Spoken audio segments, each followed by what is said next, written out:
নমস্কার। আজকের গল্প শেষ সকাল। কলমে সন্দীপ, কণ্ঠে পূজা।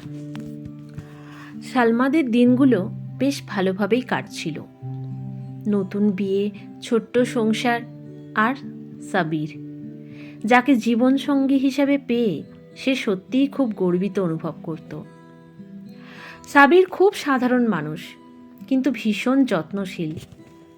অফিসের লাঞ্চ ব্রেকের সময় সালমাকে প্রতিদিন ফোন করে খবর নেয় সে খেয়েছে কিনা।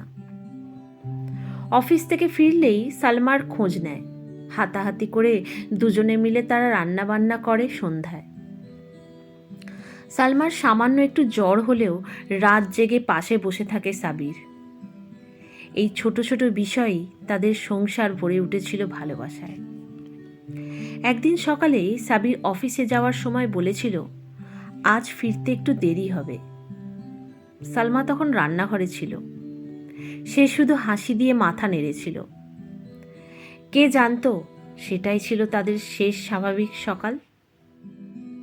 দুপুর গড়াতেই হঠাৎ ফোন এলো। অপরিচিত এক কণ্ঠ। শব্দগুলো যেন কান দিয়ে ঢুকে মাথার ভেতর বিস্ফোরণ ঘটালো। অ্যাক্সিডেন্ট হয়েছে, যত তাড়াতাড়ি সম্ভব হসপিটালে আসুন। সালমার হাত থেকে ফোনটা পড়ে গেল। চারপাশ অন্ধকার হয়ে এলো চোখের সামনে। হাসপাতালের করিডোরে দাঁড়িয়ে সে শুধু একটা স্ট্রেচার দেখতে পেল। সাদা চাদরের নিচে সাবির। ডাক্তার বলল, আমরা অনেক চেষ্টা করেছি। ওই চেষ্টা করেছি কথাটার মানে বুঝতে তার কয়েক সেকেন্ড লেগে গেল। তারপর সব শব্দ থেমে গেল। কয়েক ঘন্টার মধ্যে সালমার জীবন বদলে গেল।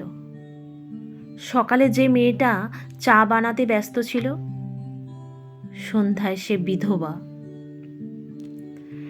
রাতে একা ঘরে বসে সালমা সাবিরের বালিশটা বুকে চেপে ধরল। ঘরে এখনো তার গন্ধ। দেওয়ালে ঝুলে থাকা ঘড়িটা টিকটিক করে চলেছে, কিন্তু তার জীবনের সময় যেন থমকে গেছে। ছোট্ট সংসারটা ভেঙে পড়েছে এক মুহূর্তে।